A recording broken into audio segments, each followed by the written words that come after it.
गुरु को कीजिए दंडवत कोटि कोटि प्रणाम, किट ना जाने भृंग को गुरु कर ले आप समान। प्रिय प्रभु प्रेमी आत्माओं, श्री गुरु महाराज जी कहते हैं, सुबह भोजन करो तो शाम में फिर भूख लग जाती है, पानी पियो तो फिर प्यास लग जाती है। इंद्रियों का कोई ऐसा कर्म नहीं जो आदमी को पूर्ण तृप्ति प्रदान कर सके, पर भगवान का भजन ऐसा है जिसको करने के बाद आत्मा को पूर्ण तृप्ति प्राप्त होती है और आदमी जन्म मरण के चक्र से मुक्त हो जाता है।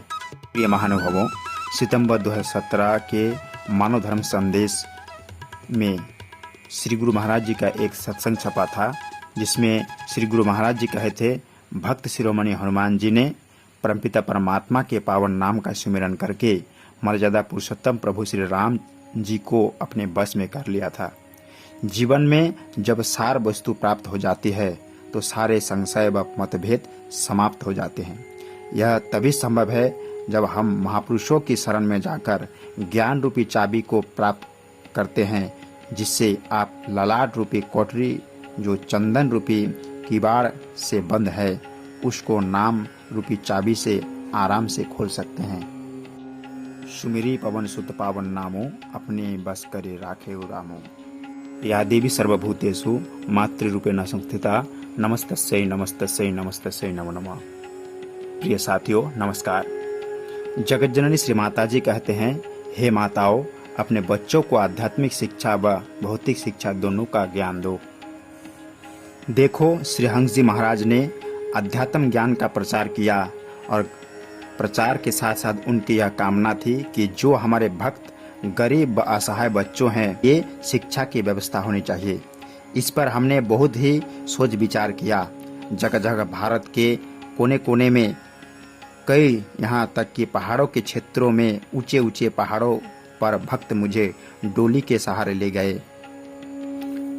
जब मैंने उनके घर व बच्चों को देखा तो मेरे अंदर करुणा आई। मैंने यह संकल्प लिया कि एक स्कूल होना चाहिए जिसमें हमारे भक्तों के बच्चे पढ़ सके। विचार करके मैंने सतलोक आश्रम में स्कूल बनवाया। बड़े दूर दराज के बच्चे उसमें पढ़ने के लिए आते हैं। छोटे छोटे बच्चे देश के भविष्य हैं, जिनके कंधों पर देश का भार है, समाज का भार है। हे माताओं, देखो, पहला गुरु तुम खुद हो। तुम जैसी शिक्षा दोगी, बच्चों का भविष्य वैसा ही बनेगा। प्रिय महानुभावों, माता जी कहते हैं, हम तो सभी माताओं से यही कहेंगे कि सबसे पहले अपने बच्चों को सत्संग में लाओ और तुम खुद पति के साथ आओ। जब तुम सत्संग में बैठोगी तो तुम्हारा बच्चा भी धीरे धीरे सत्संग में बैठने का अभ्यास करेगा।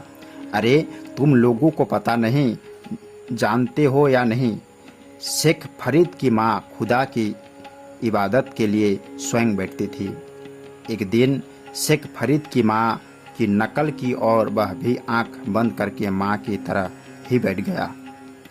माँ को यह पता था कि शेख फरीद को गुड़ खाने की आदत है। माँ झट उठ करके रसोई घर में गई और गुड़ ले करके पुड़िया बना करके फरीद के सामने रख दिया। जब फरीद कुछ समय के बाद आंखें खोलता है तो देखता है कि सामने गुड़ की डली रखी हुई है। बड़े प्रेम के साथ गुड़ खाने लगा और माँ से कहता है कि माँ, यह गुड़ कहाँ से आया? तो माँ ने कहा कि गुड़ खुदा ने दिया है। माँ की बात सुनकर फरीद ने कहा, क्या खुदा की इबादत में बैठने के बाद क्या खुदा गुड़ देता है? माँ ने कहा, हाँ, जब तुम रोज बैठोगे तो वह तुम्हें गुड़ देगा। माँ की बात सुनकर माँ के साथ रोजाना वह खुदा की इबादत में बैठने लगा।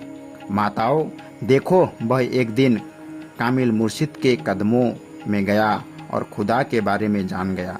इसलिए मैं बार बार तुम्हें समझाती हूँ कि अपने बच्चों को अच्छी शिक्षा दो, अच्छी संगति दो और सत्संग में साथ में लेकर आओ। प्रिय भक्तगण, परम पूज्य श्री विभू जी महाराज जी कहते हैं, एक शिष्य के अंदर अहंकार रहित सेवा भाव, गुरु के प्रति सच्ची निष्ठा, श्रद्धा और समर्पण एवं शुद्ध तथा विनम्र आचरण होना बहुत जरूरी है।